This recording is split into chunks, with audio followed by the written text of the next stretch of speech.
Rencontre des enquêteurs à Paris, 5 jours après la découverte d'un bout d'aile de Boeing 777 à l'île de la Réunion. Experts aéronautiques français et malaisiens entendent coordonner leur action dans l'enquête sur la disparition du vol MH370. Le flaperon doit être expertisé à partir de mercredi dans un laboratoire militaire près de Toulouse. Les résultats pourraient déterminer s'il s'agit d'un morceau du Boeing de la Malaysia Airlines disparu mystérieusement le 8 mars 2014 avec 239 personnes à bord. Rohan, sous le choc après l'accident dramatique de 14 adolescents dans la nuit de samedi à dimanche. Entassés dans une fourgonnette, ils rentraient d'une fête privée. 4 sont morts dans une sortie de route toujours inexpliquée. Au volant, un jeune de 16 ans sans permis. Des prélèvements sanguins ont été effectués afin de déterminer s'il était sous l'emprise de l'alcool ou de stupéfiants. Les résultats sont attendus mardi ou mercredi. Toujours en Bretagne, un TGV a heurté un tracteur tombé sur les voies entre Rennes et Laval. Seules 2 personnes ont été légèrement blessées, mais le trafic a subi d'importantes perturbations.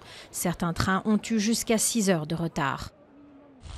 La Californie toujours dévorée par les flammes. Plus de 8500 soldats du feu luttent contre une vingtaine d'incendies qui ravagent cet état de la côte ouest frappé par la pire sécheresse de son histoire. Des renforts sont venus du Nevada et du Colorado. Pour l'heure, un pompier est décédé et au moins 6000 habitations ont été évacuées. La sévère sécheresse et le climat extrême ont transformé quasiment tout l'État en poudrière, a indiqué le gouverneur Jerry Brown. Au moins 46 personnes ont trouvé la mort dans les inondations qui touchent la Birmanie depuis quelques jours. Des pluies diluviennes de mousson ont provoqué une montée des eaux rapides et des glissements de terrain, détruit des milliers de maisons, de terres agricoles, de ponts et de routes, affectant plus de 200 000 personnes, notamment dans le centre et le nord du pays. Selon les Nations Unies, l'ampleur de la catastrophe ne pourra pas être connue avant plusieurs jours. D'autres pays asiatiques ont également été touchés ces derniers jours, notamment l'Inde, le Népal, le Pakistan ou encore le Vietnam.